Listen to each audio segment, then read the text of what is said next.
Desakan demonstran untuk menuntaskan kasus dugaan penodaan agama oleh Basuki Cahayapurnama sudah dikabulkan Polri. Namun ancaman demonstrasi tetap digulirkan. Lantas kemana ujung dari semua ini? Kita simak sama-sama pernyataan Joko Widodo yang sempat tadi disampaikan oleh Prof. Komar sebetulnya.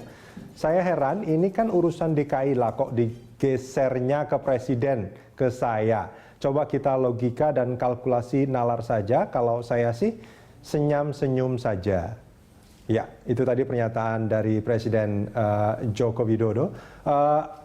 Pak BHM, ini kalau kita melihat pernyataan dari ini kan sebetulnya bentuk ketidakkhawatiran sebetulnya. Yeah. Tapi di sisi lain juga dia melakukan kunjungan-kunjungan. Nah ini Pak BHM melihatnya seperti apa?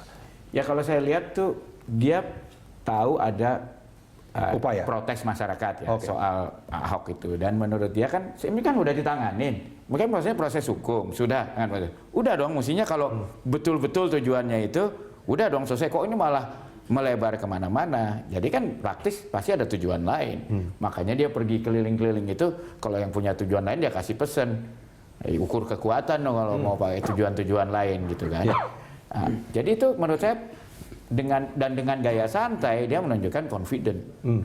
Ini cuman gertak sambel lah kira-kira. Ya seperti yang katanya Profesor Dr. Kiki kan, kalau kita matiin sosmed tuh sebetulnya tenang-tenang aja nih, ini kan cuma ributnya di sosmed aja. Ya, nah itu Pak Kiki, ini kan menarik sebetulnya. Kalau kita melihat demokrasi itu kan sebetulnya memberikan kesempatan bagi siapapun sebetulnya kalau dia memang merasa sanggup. Tapi jangan salah, ada apa yang disebut, nih spesialisasinya dia nih, demokrasi trap.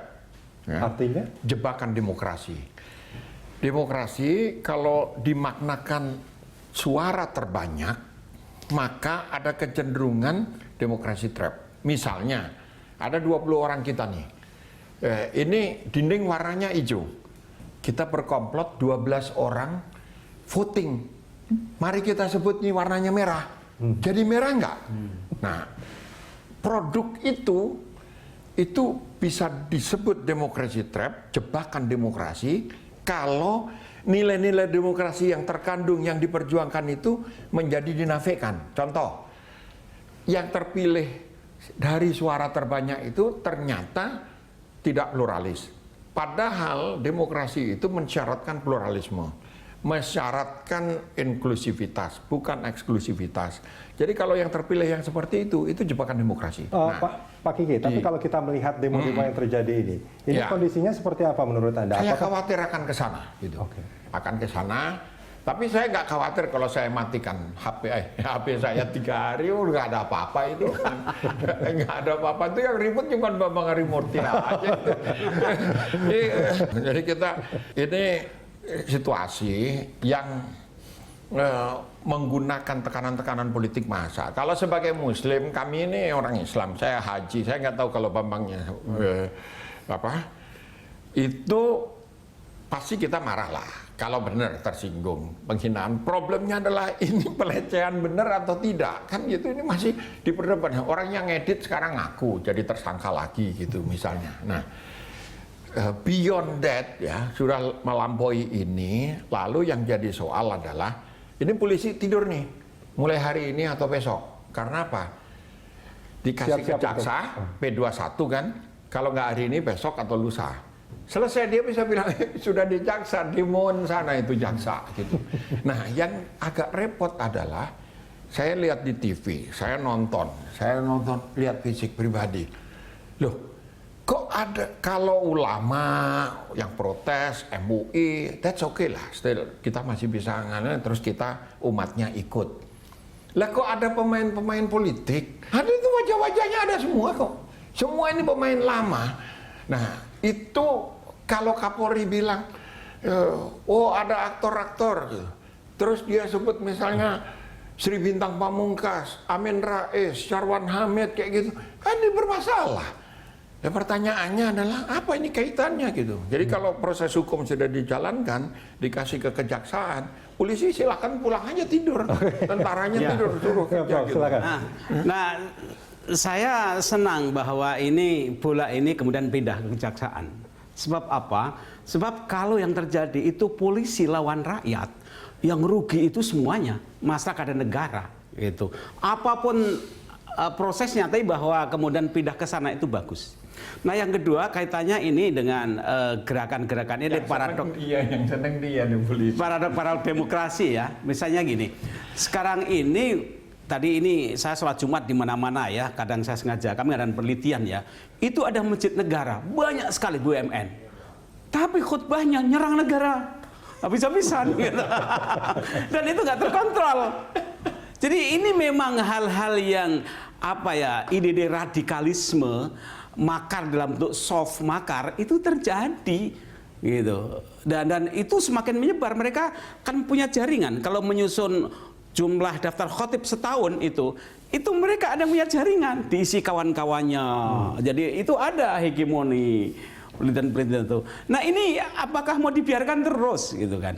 Jadi ini ada satu satu ada politisasi gerakan agama, tapi kedua ada hate speech ya, khutbah-khutbah yang kemudian bukannya mencerahkan, tapi habis dari sholat Jumat itu seakan-akan diajak perang gitu kan. Ya, baik. Pak Bekto, closing statement dari Anda, ini kira-kira harusnya bagaimana? Saya hadir waktu gelar perkara. 3 anggota Kompolnas yang hadir. Termasuk Pak Bekto ya? Ya. Semuanya pihak-pihak yang terlibat itu semuanya memberi apresiasi yang tinggi kepada Polri. Tapi itu kan tidak dibahas di media-media itu. Ya. Semua memberi, ada rekamannya, boleh minta ke Mabes Polri. Ya. Itu yang pertama. Yang kedua, karena ditanya closing statement adalah polisi tidak boleh ragu-ragu dalam melaksanakan tugas. Ada rambu-rambunya, taati itu rambu-rambunya. Pokoknya ada pelanggaran pidana, apalagi ada makar, nggak boleh ragu-ragu. Termasuk ketika demo yang direncanakan 2 Desember ini terjadi ya, dan tidak boleh ragu-ragu. Saya yang akan mengawasi, akan memastikan ya kami dari Kompolnas bahwa polisi profesional mandiri. Oke, Pak BHM, closing statement dari Anda. Kalau saya malah lebih baik polisi nggak usah nunggu tanggal 2, kalau buktinya udah cukup, orang-orang yang melakukan makar tangkap aja, selesai gitu supaya nggak jadi masalah. Dan bahwa polisi bukan mencegah demo, karena kalau polisi mencegah unjuk rasa, saya sama Kiki pasti malah unjuk rasa ya kan, karena itu kan hak gitu loh. Tapi kalau ada orang-orang memang punya bukti awal permulaan yang mencukupi bahwa melakukan tindakan makar, ya langsung diproses hukum aja gitu loh. Sehingga mereka tidak meracuni hak masyarakat yang hakiki. Itu kan unjuk rasa itu kan hak yang harus kita lindungi secara damai ya, sesuai aturan, itu kan harus kita lindungi ya. Jadi dia tidak meracuni itu. Jadi kalau menurut saya cepet aja, kalau sudah ada cukup bukti memadai, cepat bawa proses secara legal itu sudah dianggap cukup, Pak Ben? Saya kira kalau bukti-buktinya cukup, beliau ini lebih ahli lah, tanya sama beliau soal undang-undang pasal makar. Kami dorong. Iya. Baik, Pak Kiki, closing statement dari Anda. Ya, ini dinamika ya. Banyak yang khawatir ini mengarah ke destruksi bangsa gitu.